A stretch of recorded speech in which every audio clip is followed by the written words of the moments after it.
This is lecture number 12, Atomic Structure, class +1. 11th lecture से पहले हमने इलेक्ट्रोमैग्नेटिक वेव थ्योरी क्या है वो अच्छी तरह से सीख ली है. प्लैंक्स क्वांटम थ्योरी क्या है, राइट? कि एनर्जी जो है, इलेक्ट्रोमैग्नेटिक रेडिएशन की जो एनर्जी है उसका फार्मूला क्या है, h new.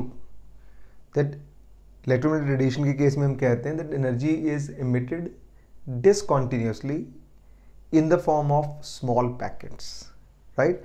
And in this case we represent the particle character of radiation also. So let us revise those concepts with the help of few numerical problems. My first problem is the Vivid Bharati station of All India Radio. Here I am talking about radio wave. Fine. Delhi broadcast at a frequency of 1368 kilohertz. So we have been given frequency of radiation. Calculate the wavelength of the electromagnetic radiation emitted by the transmitter. Clear?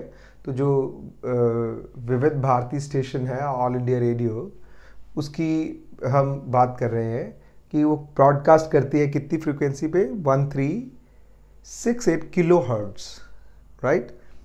तो उसकी wavelength क्या होगी? अब electromagnetic radiation है, radio wave है, obviously ये भी पूछा कौन सी ये वेव है, ये रेडियो वेव है. तो उसका फार्मूला क्या है? एक ही तो सिंपल फार्मूला है, C is equal to nu lambda. Okay, तो फ्रीक्वेंसी दी है तो हम वेवलेंथ निकाल सकते हैं. तो lambda is equal to C by nu. So C is equal to nu lambda, lambda is equal to C by nu. C is velocity of light. तो all electromagnetic radiations travel with same velocity equal to velocity of light. तो ये value मुझे पता है, बहुत simple सी बात है, बस यूनिट्स का ध्यान रखना होगा. किलो हर्ट्ज दिया है, kilo means 10⁻³ hertz, hertz means second inverse. तो देखिए मैंने इसको सिंप्लीफाई कर दिया, ये मीटर सेकेंड इनवर्स है, ये सेकेंड इनवर्स है, ये कट गया तो वैल्यू मीटर में आ गई है. तो रेडियो वेव की जो वेवलेंथ है वो बहुत बड़ी होती है. आप देख सकते हैं ये वैल्यू मेरे पास 219.3 मीटर आई है. कैलकुलेशन बहुत सिंपल है, राइट? सिंपली पावर्स को एडजस्ट किया है, यू कैन ईजिली हैंडल, इसलिए सॉल्व करके दिया गया आपको आंसर. ओके, तो होपफुली आपको पता चल गया कि इलेक्ट्रोमैग्नेटिक वेव में एक ही फॉर्मूला लगता है, C is equal to nu lambda, या उनकी टर्म्स के लिए हम फॉर्मूला यूज़ करते हैं. जैसे मैं नेक्स्ट सम में दिया है, calculate the wave number. Now what is wave number? 1 by lambda. ठीक है, वेवलेंथ को 1 से डिवाइड कर दीजिए, वेव नंबर आ जाएगी. ठीक है, 1 सेंटीमीटर में कितनी वेवलेंथ्स आती हैं. तो calculate the wave number, frequency of yellow radiation having wavelength of 5800 angstrom. Okay, तो वेव नंबर क्या होता है? 1 बाय लेमडा. हमें वेवलेंथ दे रखी है एंगस्ट्रॉम. एंगस्ट्रॉम क्या? 1 angstrom is 10⁻10 metres, right?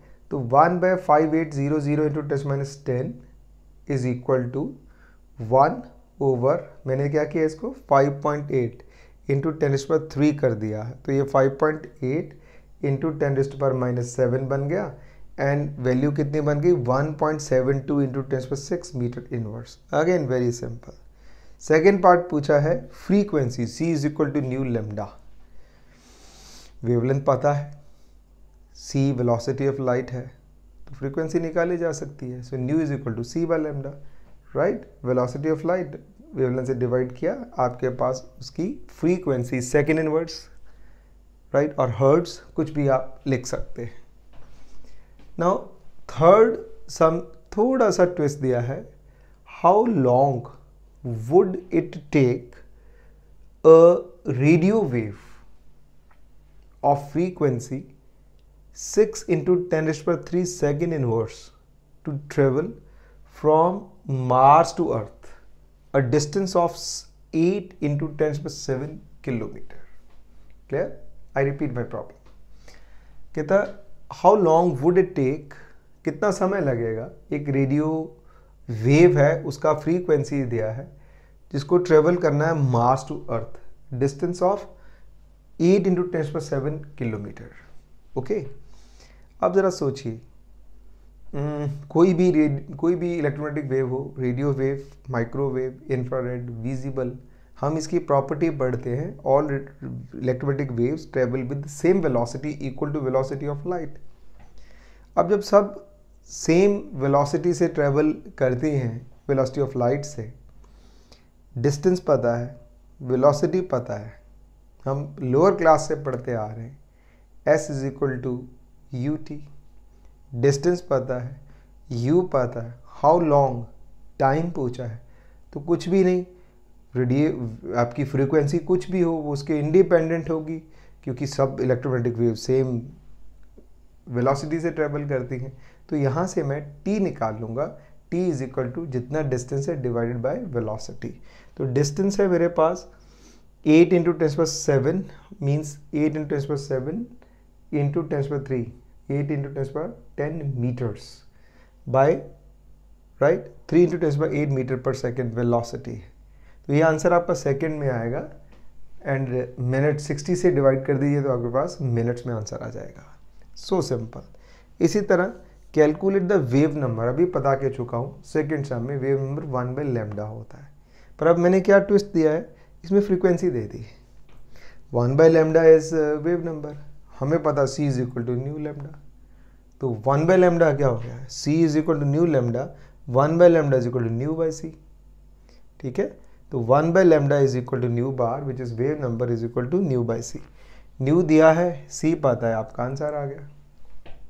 Very simple, बहुत एक एक लाइन के सम्स दिए हैं। Calculate frequency and energy of a photon. अब मैं बात फोटोन की कर रहा हूँ। अब ये कौन सी थ्योरी आ गई, जब हम electromagnetic wave theory, James clerk Maxwell theory पढ़ते हैं, जो कि रेडिएशन की वेव नेचर में बिलीव करता था, photo electric effect and black body radiation concept से पता चला नहीं, उनके पास पार्टिकल नेचर भी है। इसीलिए उन रेडिएशंस के बारे में कहा गया कि radiations are emitted discontinuously in the form of small packets known as quanta और फोटोन। लाइट के केस में उसको फोटोन कहते हैं, इसीलिए यहाँ शब्द फोटोन यूज़ किया गया। Calculate frequency and energy of a photon.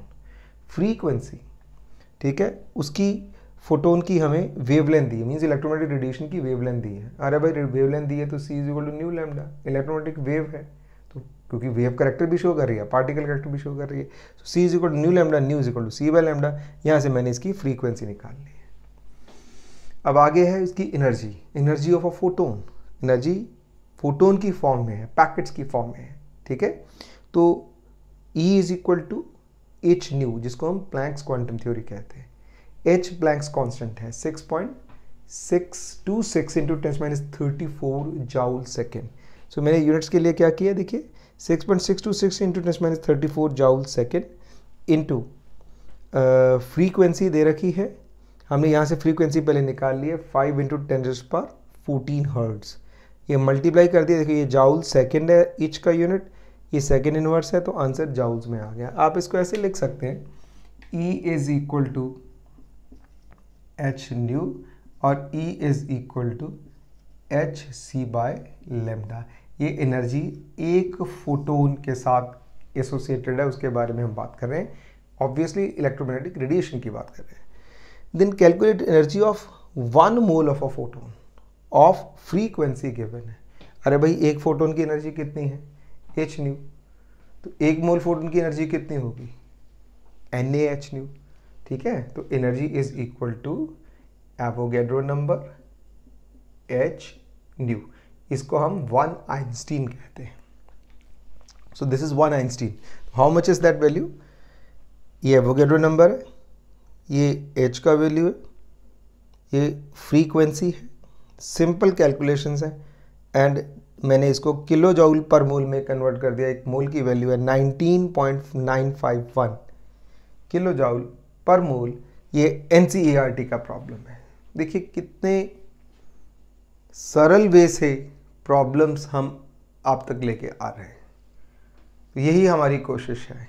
अभी जो लेक्चर नंबर 13 है वो भी मैं आपको फोटो इलेक्ट्रिक इफेक्ट की प्रॉब्लम्स ही उसमें डिस्कस करवाऊंगा। Okay, Planck's quantum theory and photo electric effect की जो सारी NCERT प्रॉब्लम्स है वो मैं आपसे अपने नेक्स्ट लेक्चर में डिस्कस कर रहा हूँ, राइट। एंड उसी के साथ में आपका जो नेक्स्ट टॉपिक होगा वो मेरा बोहर्स मॉडल होगा, जो बहुत मेन मॉडल है। Thank you.